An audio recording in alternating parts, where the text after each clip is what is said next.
Hi everyone, welcome back to my channel. My name is Dudung Marquis, and in today's video, I'm going to show you how I propagate my Hoya plants, in particular the Sarawak Hoya. There are two common methods of propagating your Hoya plants. I'm going to show you both methods in this video. The first method is water propagation, and then the other method is using sphagnum moss. So I purchased a lengthy cutting of Hoya Sarawak, and I decided to cut them into different pieces so that I can propagate them separately and grow them into different plants right after. You have to make sure that you are cutting them in between their nodes. You also have to make sure you remember which is the growth point, because you don't want to dip your plant in water upside down. I also added a few drops of growth hormone to my water mixture so that it can aid the growth of the roots. There are a lot of growth hormones available in plant markets, in Facebook or in Marketplace, as well as in your local garden store.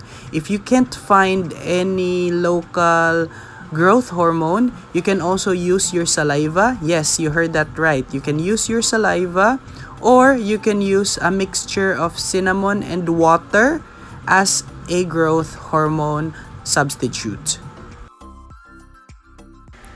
So this is how it should look like when it's dipped to its water mixture inside this plastic container. You have to make sure the water is just right and not too much. So this is another variety of Hoya that I cannot identify. So if you can help me identify this variety of Hoya, please comment in the comment section below. It would be very helpful.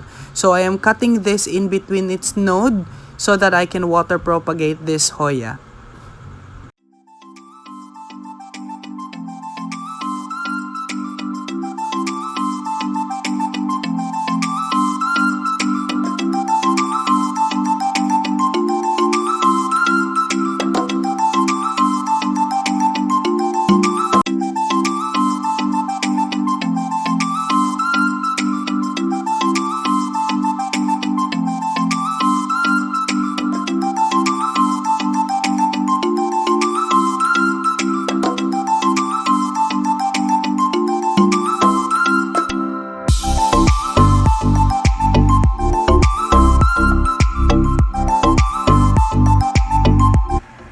So the next method of propagating your Hoya plant is using sphagnum moss. I purchased my sphagnum moss in our local garden supply store. So the idea is you're going to fill your container with sphagnum moss and wet it with water, and then stick your plant cutting inside.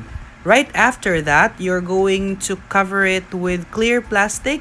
Make sure you're going to secure your plastic with tape or with garden tie.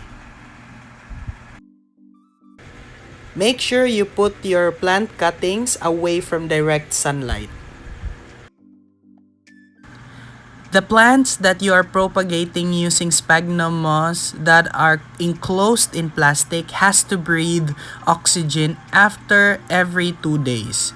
So if you notice in this video, I am opening them up for a few hours, like probably 2 to 3 hours, and then closing them again, and then wait for another 2 days and then open them again. You repeat the process until you reach the 1 month period.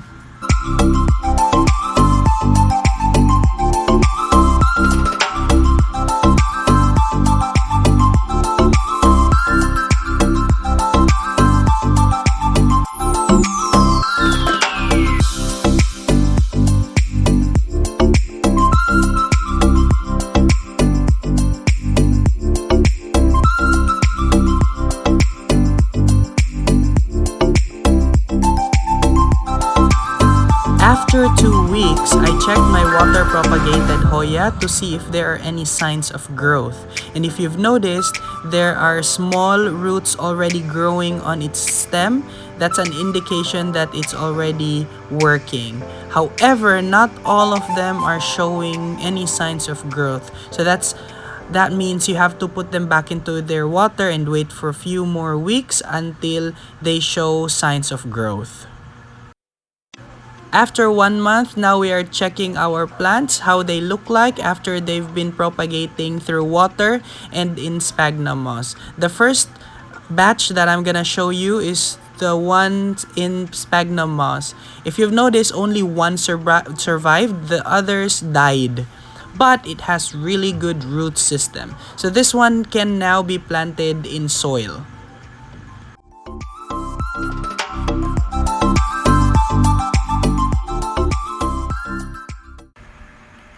The next batch that I'm gonna show you are those that are water propagated for 1 month. They only have really small root system, but at least they're growing. So that means I have to wait for a few more weeks for these plants to grow more roots before I can plant them in soil. This one doesn't even have any root growth at all. This one right here shows really nice root system, so that means I can already plant this in soil.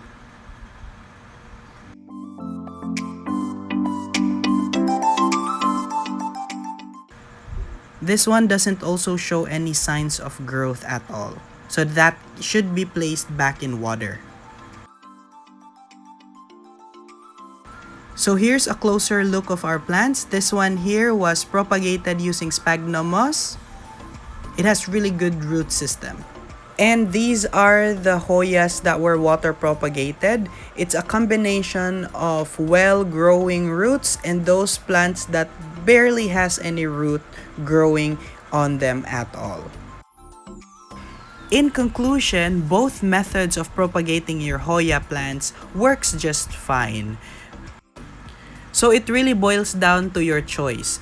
So if you're more comfortable propagating your plants in water, which I prefer because it's easier, then you should go ahead and do that one. But if you like to try propagating your plants using sphagnum moss, then you should also try it as well.